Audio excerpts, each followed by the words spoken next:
Halo teman-teman dimanapun kalian berada, selamat siang buat kita semua. Saya bertemu lagi bersama kami Duo Laki Channel. Di sini perkenalkan diri, nama saya Uzia Gersanto Peranangin dan brother saya Karis Blessing Siregar. Dan kami kedatangan narasumber yang istimewa yaitu anggota DPR RI Komisi 10. Pak Putra Nababan. Izinkan saja menyampaikan sebuah pantun buat Pak Putra Nababan. Mencari timba si anak dara, di bawah sarang burung terpula. Salam sembah pembuka bicara, selamat berjumpa buat Pak Putra Nababan. Demikian Mantap. Saya sampaikan dan waktu dan tempat saya persilakan buat Brother Karis Siregar.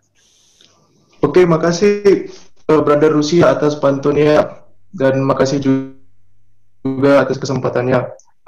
Halo Pak, apa kegiatan Bapak selama pandemi Pak? Dan gimana kabarnya Bapak? Kabarnya baik dan kegiatan selama pandemi selama 3 bulan terakhir ini adalah lebih banyak di rumah karena saya work from home, baik itu sebagai anggota Komisi 10 maupun sebagai anggota Badan Legislasi dan juga perwakilan rakyat dari Jakarta Timur. Jadi lebih banyak bekerja dari rumah dan juga berkomunikasi dengan masyarakat dari rumah. Karena memang kita sejak 3 bulan terakhir ini kan di DKI Jakarta, khususnya di tempat saya tinggal, kawasan Jakarta Selatan dan dapil saya Jakarta Timur, melaksanakan PSBB ya, sehingga kita juga tidak mungkin untuk melakukan pertemuan bertatap muka dan lain sebagainya. Jadi kita tetap menjalankan fungsi kita sebagai anggota dewan dan juga menjalankan fungsi kita sebagai anggota masyarakat, terutama juga sebagai anggota keluarga, di mana juga keluarga saya, istri dan anak-anak, semuanya juga bekerja dan juga bertugas belajar dari rumah dalam menjalankan ini. Udah dari sejak bulan pertengahan Maret ya. Kalau boleh tahu Pak, Komisi 10 itu di bidang apa Pak? Komisi 10 DPR RI itu bermitra dengan Kementerian Pendidikan Kebudayaan, Kementerian Pariwisata dan Ekonomi Kreatif, Kementerian Pemuda dan Olahraga, serta Perpustakaan Nasional. Berarti banyak bidang-bidang yang diemban Bapak sebagai anggota Komisi 10 ya? Cukup lumayan. Kalau boleh tahu Pak, politik menurut Bapak sendiri apa sih Pak? Politik maksudnya apa? Politik itu apa? Politik yang baik atau politik yang tidak baik menurut Bapak? Kalau politik itu kan selalu, politik itu kan tujuannya baik ya. Politik itu adalah mewakili masyarakat, mendapat kepercayaan dari masyarakat untuk memperjuangkan mereka. Politik itu kan sama juga dengan menjadi, kayak saya dulu, menjadi wartawan, menjadi dokter, ya, menjadi insinyur. Itu kan pasti tujuannya sebesar-besarnya untuk kepentingan masyarakat. Dalam konteks politik itu kan adalah satu keparipurnaan dalam tugas dan tanggung jawab saya sebagai anggota masyarakat. Saya sudah paripurna ketika dulu waktu kecil saya mimpi jadi wartawan, karena saya anak wartawan. Dan saya sekolah jurnalistik, kuliah jurnalistik, wisuda, dan saya jadi wartawan, gitu ya. Saya jadi reporter sampai puncak karir saya menjadi pemimpin redaksi di televisi berita. Kemudian saya pensiun di umur 42 tahun, terus bikin perusahaan startup, lalu saya join politik. Artinya di dunia jurnalistik, dunia wartawan, saya sudah paripurna, sudah selesai tugas saya. Sekarang di dunia politik, tugas saya mendapat kepercayaan dari masyarakat, dari rakyat, untuk apa? Untuk mengawasi pemerintah. Untuk apa? Untuk ikut merancang anggaran untuk pemerintah dapat bertugas. Ya, bertugas untuk apa? Untuk melayani masyarakat. Yang ketiga, tugasnya membuat undang-undang. Undang-undang untuk apa? Untuk mengatur republik, untuk mengatur jalannya republik, untuk mengatur jalannya roda organisasi pemerintahan. Jadi di dalam politik itu, kalau kita bicara politik, sama juga dengan kita bicara dunia jurnalistik, sama kita bicara dengan dunia bisnis, pasti tujuannya baik. Bahwa kemudian ada oknum, di mana-mana juga ada oknum. Di mahasiswa ada oknum, di universitas juga ada oknum, di LSM ada oknum, di pemerintah ada oknum, nggak usah ngomong di DPR, di mana-mana juga ada oknum. Gitu. Jadi bahwa kemudian ada oknum yang bertindak tidak profesional, berperilaku merugikan masyarakat dan merugikan lembaga, itu ada, dan di mana-mana itu ada, di semua profesi. Tapi yang di politik itu harusnya adalah sesuatu yang sudah paripurna, karena politik itu kan yang paling tertinggi ya, nilai yang paling tertinggi dari politik itu adalah kalau kita dipilih langsung oleh rakyat, gitu loh, ya. Jadi kalau kita itu menteri, kita itu bukan dipilih langsung oleh rakyat, menteri tidak dipilih langsung oleh rakyat. Yang dipilih langsung oleh rakyat adalah anggota DPR, wali kota, bupati, gubernur, presiden. Nah, kalau dipilih langsung oleh rakyat, itu adalah puncak tertinggi dari karir politik kita. Gitu loh. Ya, jadi makanya kalau dirjen, direktur, jadi menteri, atau jadi jadi yang lain-lain yang tidak dipilih langsung oleh rakyat, itu dalam politik itu memang belum terahnya itu belum puncak, belum final. Ya, dalam karir itu belum final. Nah, itu jadi politik itu sebesar-besarnya memang untuk kepentingan rakyat. Kita melakukan ini untuk kepentingan rakyat tanpa memikirkan penghasilan kita, pendapatan kita, karena terus terang di swasta penghasilan dan pendapatannya mungkin bisa jadi jauh lebih besar. Ya, kalau di swasta, di televisi, ketika kita menjadi pemimpin redaksi, jadi presenter, itu penghasilannya jauh lebih besar. Dan kemerdekaan kita untuk melakukan apapun ya, sebagai warga negara itu jauh lebih besar ketimbang jadi pejabat negara. Dan pasti Pak, dalam mengemban tugas negara ini pasti ada tantangan terbesar buat Bapak sendiri. Apa yang menjadi tantangan terbesar buat Bapak untuk menjalankan sebagai anggota DPR RI? Tantangan terbesar saat ini kan tentunya adalah bekerja sama dengan semua elemen. Ya, bagaimana kita komunikatif, kita koordinatif, terus kita menyusun rencana bersama. Karena DPR itu berbagai macam orang, berbagai macam kepentingan, berbagai macam latar belakang, sosial ekonomi status, terus juga pendidikan dan lain-lain. Bagaimana DPR ini yang mencerminkan Indonesia? Karena terus terang semua orang yang ada di DPR, 575 anggota dewan itu adalah orang-orang yang dipilih langsung oleh rakyat. Itu tidak ada yang tidak dipilih langsung oleh rakyat loh. Jadi anggota dewan yang ada di sana itu adalah anggota dewan yang menang kontestasi, gitu ya, menang kontestasi pemilu dan dipilih langsung oleh rakyat. Mereka punya pesaingnya masing-masing. Sehingga kumpulan orang-orang yang menang ini di DPR, bagaimana bisa bersepakat di dalam kita membuat undang-undang, di dalam kita mengawasi jalannya pemerintahan dan lain sebagainya. Ya, nah mencapai kesepakatan ini kan tidak bisa hanya mengatakan, ayo kita sepakat yuk. Ini kan harus ada komunikasi yang baik, harus ada pemahaman, kerjasama, mengetahui kepentingan dan latar belakang masing-masing kelompok, masing-masing fraksi, dan partai, dan lain sebagainya. Jadi, itu tantangan terberat, bagaimana menggerakkan semua elemen, semua teman-teman bisa bekerja bersama, sehingga kita bisa mencapai tujuan yang sama demi menguatkan DPR dalam konteks kita melayani masyarakat. Dan mengapa Pak banyak sekali anggota DPR jarang untuk mendengar aspirasi rakyat, malah mendengar mungkin dari partainya sendiri atau mungkin dari siapapun itu Pak? Boleh dijelasin Pak kenapa? Kalau dibilang banyak tentunya harus ada datanya ya. Harus ada data kuantitatif dan kualitatifnya gitu ya. Kalau banyak itu susah kita ngomong. Kalau Anda mengatakan banyak sekali, datanya berapa? Dari 575 ada berapa? Iya dong. Jangan-jangan 575 Anda taunya cuma 1-2, berarti masih ada 573 lagi yang nggak mendengarkan. Karena yang saya rasakan, saya lakukan di DPR setiap hari adalah menyuarakan aspirasi rakyat, termasuk ketika saya dengan Menteri Pendidikan dan Kebudayaan Nadiem Makarim kemarin rapat kerja, saya menyuarakan aspirasi mahasiswa lembaga eksekutif mahasiswa dari kawasan Indonesia Tengah, yakni wilayah Kalimantan, wilayah Bali, tentang UKT, uang kuliah tunggal.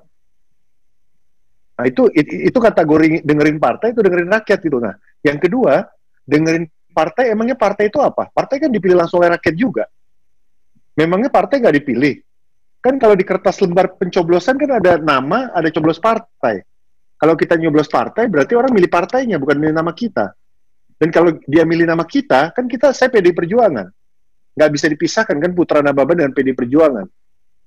Jadi partai itu pilihan rakyat juga. Contohnya Jakarta Timur. PDI Perjuangannya 117.000 yang milih. Saya dipilih 100.000.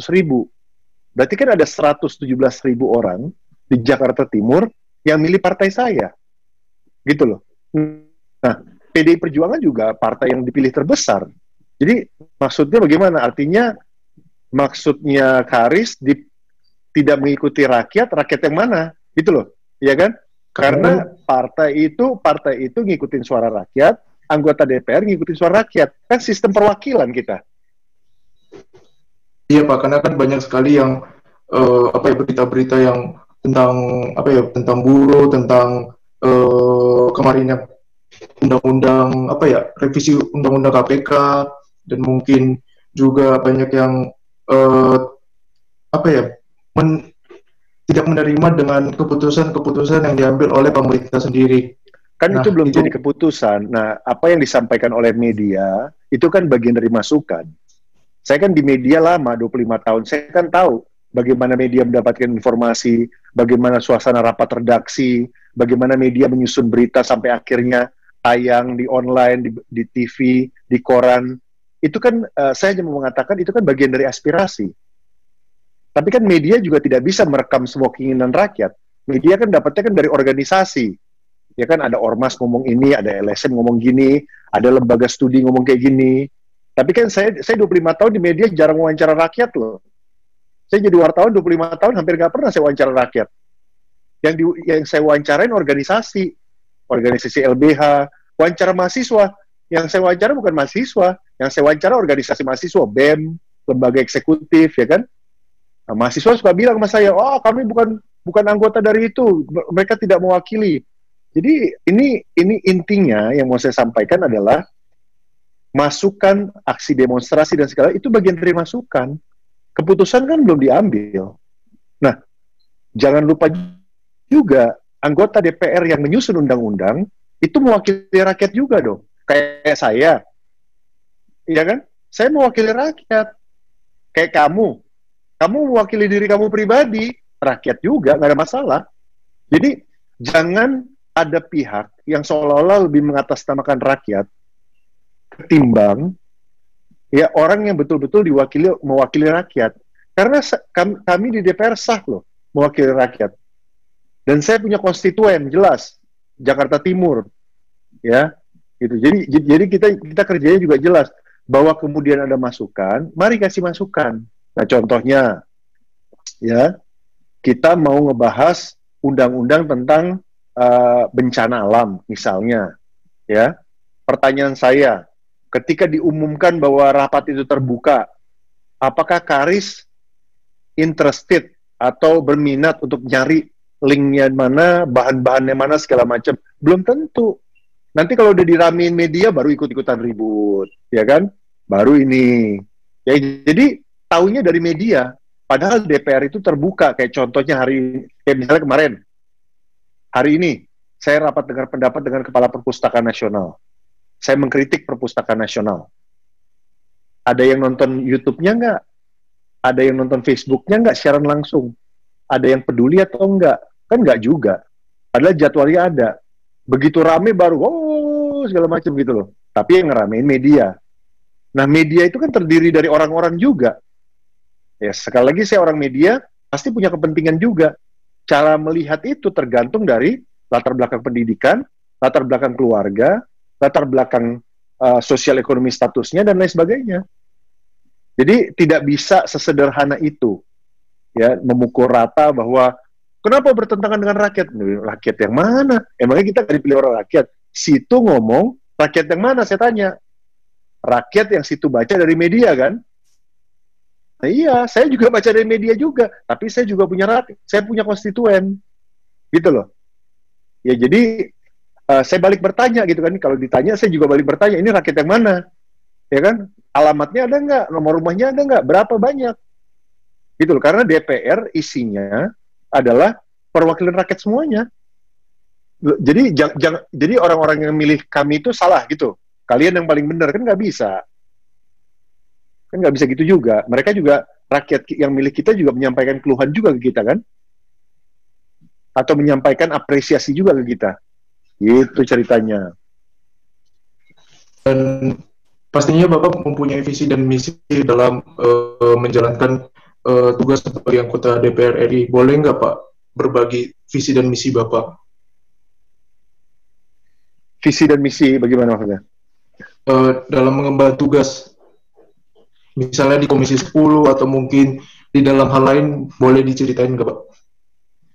Ya pastinya kan dalam sebagai anggota Dewan ini kan kita kan tentunya harus menjalankan fungsi-fungsi sesuai dengan tugas dan tanggung jawab kita, seperti yang saya sampaikan tadi.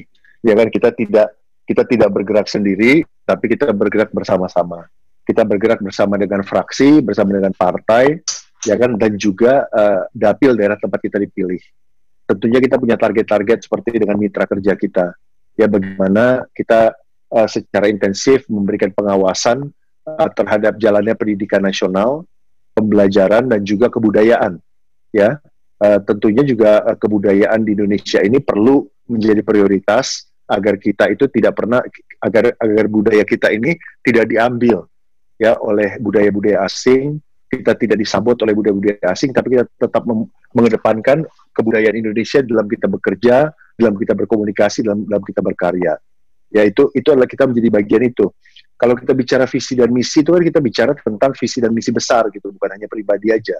Gitu ya. Kalau pribadi tentunya kita ingin menjadi anggota DPR yang betul-betul bisa berfungsi dengan optimal dalam kita menjalankan tugas kita.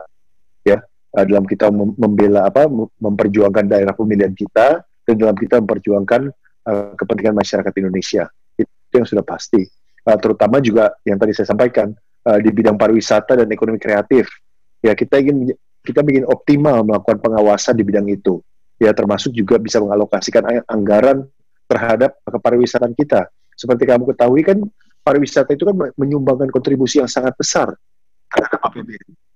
Ya, sekarang pariwisata kita itu semaput dan bahkan udah tersungkur karena COVID-19. Ini yang menjadi tantangan kita, bagaimana kita bisa membantu pemerintah, bagaimana kita bisa memberikan jalan keluar, berkontribusi memberikan jalan keluar kepada pemerintah sehingga dunia pariwisata, masyarakat pariwisata itu bisa segera bangkit, sehingga bisa menjadi pendorong ya, penggerak bagi masyarakat dan juga ekonomi dari Indonesia. Nah, yang ketiga juga olahraga. Kita lihat olahraga sekarang tersungkur. Siapa yang berani olahraga sekarang? Gak ada yang berani. Mendadak semuanya stop gitu loh. Ya, jadi kalau kita bicara tentang misi gitu ya, bagaimana kita ingin misi kita itu dengan tugas-tugas dan tanggung jawab kita ini betul-betul Indonesia ini menjadi Indonesia yang unggul dan Indonesia yang maju. Tapi melalui peran kita di DPR. Tentunya fungsi-fungsi ini yang harus kita jalankan. Dan ini kan Pak, masih ada juga anak muda yang masih tidak peduli dengan politik-politik yang ada di Indonesia, dan mereka mengatakan bahwa itu urusan pemerintah, bukan urusan saya. Nah, bagaimana cara Bapak untuk melibatkan anak muda atau mungkin mengedukasi anak-anak muda supaya peduli dengan perpolitikan yang ada di Indonesia, walaupun sedikit, tapi ada pedulinya dengan politik di Indonesia, Pak? Kalau di DPR banyak anak muda loh. Di DPR bahkan ada kaukus milenial. Ya, enggak kok, pemuda juga banyak kok yang peduli politik. Ya, kemarin waktu saya kontestasi di Jakarta Timur, DKI Jakarta, banyak anak muda, banyak juga anak-anak muda yang belum menikah, umur 40 tahun ke bawah, maju. Ada yang menang, ada yang kalah, maju, bagus. Ya, mereka peduli kok, mereka tahu bahwa politik itu penting, mereka tahu bahwa mewakili rakyat itu penting. Bahkan bupati-bupati kita kan juga muda-muda. Kita punya banyak bupati muda, wakil bupati, wali kota, wakil wali kota, gubernur, banyak yang muda-muda. Ya, jadi nggak benar kalau anak muda nggak peduli politik. Ya, jadi artinya bahwa mereka kritis terhadap satu hal itu kan udah menjadi latihan politik, kontribusi mereka terhadap Indonesia itu bagus. Peduli politik itu kan tidak harus terjun di politik, nge-tweet tentang PSBB yang tidak, ataupun memposting di Instagram tentang PSBB yang tidak dijalankan dengan normal, ya, dilanggar di mana-mana, itu bagian dari sikap politik, ya kan? Kesukaan, rasa terima kasih terhadap atmosfer Indonesia yang lebih bersih karena PSBB, itu kan bagian dari politik. Politik itu selalu jangan diterjemahkan turun masuk organisasi, masuk partai, dan lain sebagainya. Jangan, itu sempit sekali terjemahan politik seperti itu. Tapi dengan Instagram, dengan Facebook, dengan Twitter, itu sudah berpolitik. Menyampaikan sikap. Sikap itu adalah politik. Berpolitik itu bisa setuju, bisa tidak setuju, bisa abstain. Tidak berpendapat itu juga politik. Gitu loh. Jadi kalau anak muda itu ingin memberikan karyanya kepada Republik dengan contoh, dia bikin YouTube channel, bikin Instagram kayak kalian gini, kalian berpolitik. Ini adalah bagian dari kontribusi kalian untuk membantu masyarakat, ya kalian ikut berpolitik juga. Jadi politik itu jangan diartikan terlalu sempit lah. Ya, contohnya kalian di rumah menghindar orang tua supaya nggak ditanyain juga politik juga. Ya kan? Kalian ngeles sama dosen itu berpolitik juga. Ya iyalah. Itu kan banyak juga kan aspeknya kan dalam menghindar pacar itu berpolitik juga. Ngeles ya kan, jawabannya itu kan komunikasi politik itu namanya. Ya, bukan berarti organisasi politik. Ya, jadi dalam hal ini tentunya kita juga harus bisa melihat ini secara holistik ya, secara besar ya. Saya rasa masyarakat generasi muda Indonesia juga sangat sadar berpolitik. Contohnya memberikan klarifikasi di WA Group tentang hoax. Menurut saya itu berpolitik. Nggak ada yang salah dari itu, kenapa? Memberikan klarifikasi, ya tiba-tiba ada berita hoax kayak gini, enggak, yang benar kayak gini, dan lain sebagainya. Naruh berita hoax di WA Group, itu juga berpolitik juga kalau menurut saya. Politik bisa besar kalau kita ngomong Bung Karno, kita ngomong politik negara, APBN, politik pendidikan, politik itu bisa. Tapi dalam konteks anak muda, jangan alergi politik. Karena yang kita lakukan setiap hari adalah politik yang bagus. Gitu loh. Pilihan-pilihan politik kan, bersikap kemana? Betul dong? Dalam PSBB di DKI Jakarta, banyak orang yang bersikap, oke, kita longgarkan, tidak setuju dilonggarkan. Yang tidak setuju dilonggarkan, anak-anak muda akan posting, mengkritik Car Free Day, CFD yang hari Minggu kemarin, ya udah ramai sekali, pasti dikritik. Tapi mereka yang pro pada pelonggaran, pasti mereka mendukung. Nah, hal-hal seperti ini kan wajar. Ya, ada di dinamika politik, ada beda pendapat dan lain sebagainya, ada masalah. Jadi saya nggak setuju kalau anak muda Indonesia itu nggak alergi politik, nggak mau terjun resmi di dunia politik, mungkin. Nggak mau jadi anggota partai politik, mungkin belum. Gitu loh. Ya, tapi ntar dulu, anak muda yang mana? Karena rekrutmen anak muda di partai-partai politik juga banyak. Coba tarik data, anggota DPR yang di bawah 40 tahun. Pasti banyak. Kemarin lihat dong, waktu pembukaan masa sidang, anggota DPR termuda, anggota DPD termuda, dan lain sebagainya. Banyak loh. Di bawah 35 banyak loh. Bahkan teman satu komisi saya ada 25 tahun. Dari Sulawesi Utara. Banyak. Nggak ada masalah. Kalau boleh tahu, Pak, apa harapan Bapak ke depannya untuk anak-anak muda yang ingin terjun ke politik, yang belum mengenal politik dan akan mau terjun ke dunia politik? Apa harapan Bapak? Ya, saran saya motivasi ya, terutama ya, motivasi. Kita melakukan apapun, motivasinya harus jelas. Jangan motivasinya itu karena ikut-ikutan orang.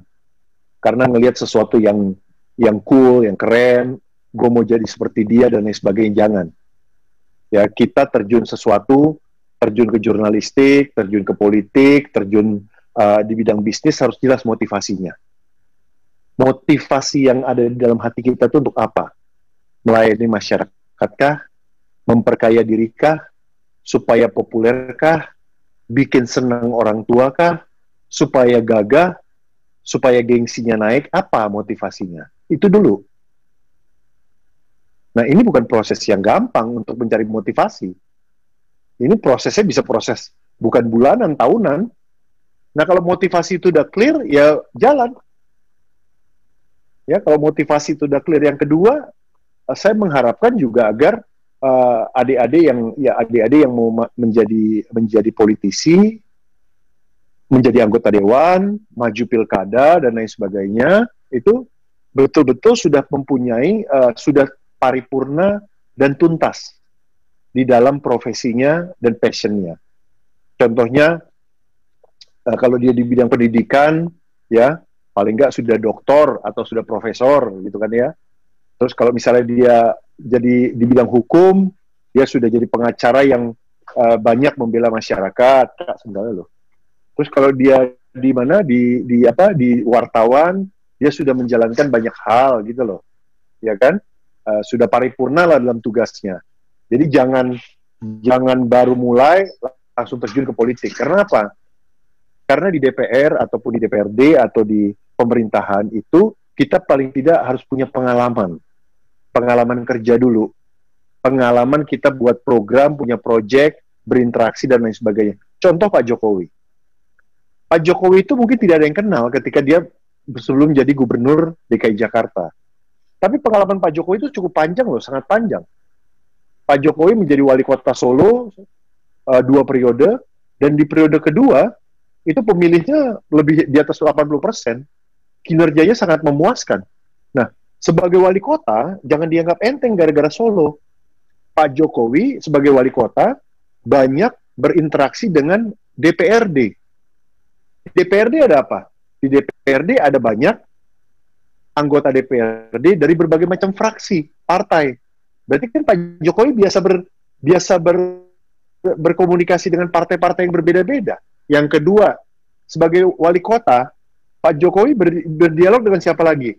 Dengan militer, dengan polisi, dengan jaksa, dengan hakim, dengan DPRD. Habis itu dengan siapa lagi? Dengan kepala dinas. Dia memimpin kepala dinas pariwisata, pendidikan, perhubungan, dan lain-lain, pertanahan, dan lain-lain. Jadi kerja seorang wali kota itu kompleks. Wali kota New York sama tugasnya dengan wali kota Solo. Mungkin skalanya yang agak berbeda. Tapi tugas dan tanggung jawabnya, infrastrukturnya, itu sama. Mau New York, mau di Solo, mau di Jakarta, mau di mana, sama. Tapanuli Utara, sama. Jadi orang yang sudah punya pengalaman seperti itu, jangan dianggap remeh. Jangan mentang-mentang kita udah jadi ketua senat terus tiba-tiba langsung bisa masuk. Belum. Itu lingkupnya terlalu kecil. Itu lingkup perguruan tinggi. Itu belum tentu. Kalau belum pernah merasakan ya sesuatu yang ada interaksinya dengan masyarakat langsung. Nah, kira-kira gitu ya, Haris ya sama Uzi ya. Ya, Pak. Dan terakhir, Pak, pertanyaan dari saya, bagaimana cara Bapak untuk meyakinkan lebih lagi masyarakat Indonesia bahwa lembaga DPR RI ini dapat dipercaya kembali oleh rakyat? Bagaimana Bapak cara meyakinkannya? Ya, ini kerja bersama lah ya, kerja bersama, dan nggak mungkin dalam 1 hari bisa selesai. Ya, karena biar bagaimanapun ini kan kerja kolektif kita semuanya. Yang paling mungkin dilakukan adalah mengajak teman-teman kolega semuanya untuk bisa bekerja dengan sungguh-sungguh. Ya kan, kita sungguh-sungguh dalam melakukan pengawasan kita, dalam kita juga menggolkan undang-undang, menciptakan undang-undang, dan juga dalam kita mengalokasikan anggaran untuk pemerintah bisa bekerja. Jadi ini betul-betul bukan kerja sendirian, tapi kerja kolektif, gitu ya. Jadi untuk mengembalikan kepercayaan masyarakat, memang itu harus menjadi kerja kita bersama, kerja bareng-bareng. Semua partai, semua fraksi itu harus bisa bekerja bersama dengan satu tujuan. Kita bersyukur DPR saat ini dipimpin oleh Ibu Puan Maharani dari PDI Perjuangan, Ketua DPR.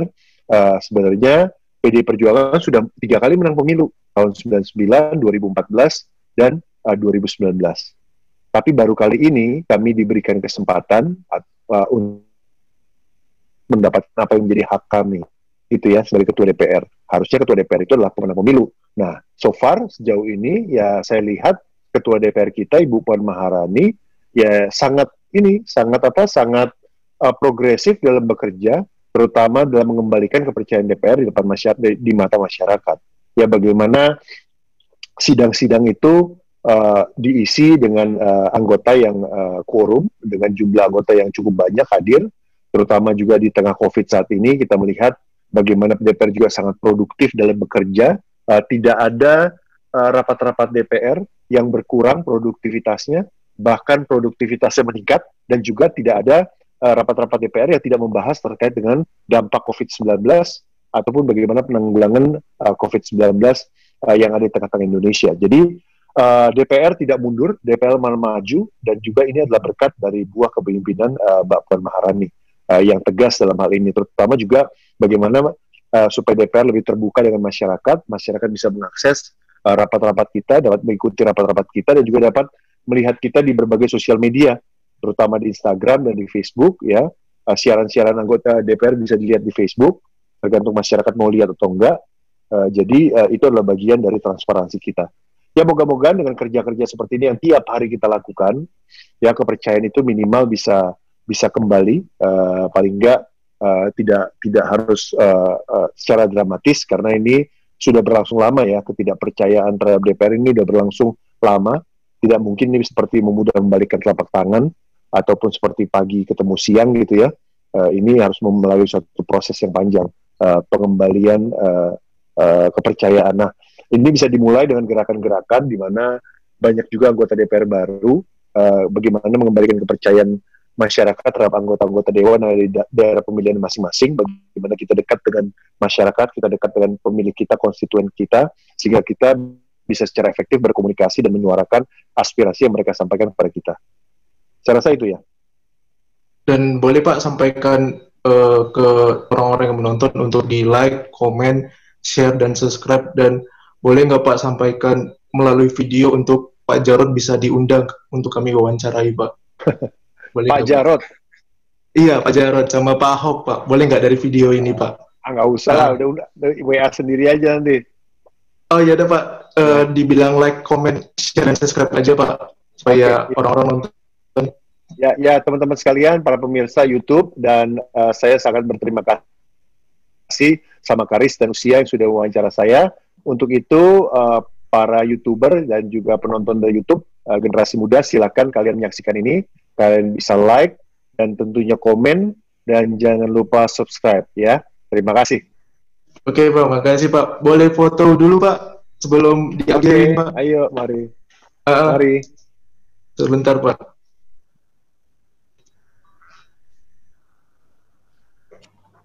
Sudah Pak. Oke ya.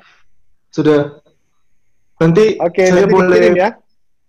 Iya, nanti saya boleh minta following nggak Pak Instagram Bapak sama saudara saya? Iya Pak. Supaya saya taruh di snap Minta apa? Instagram. Boleh minta following nggak Pak? Taruh di Instastory aja, nanti saya ini. Iya Pak. Iya Pak. Taruh di Pak. Instastory, kalian tag saya, nanti saya ini repost ya. Iya. Ada saran nggak Pak buat kami?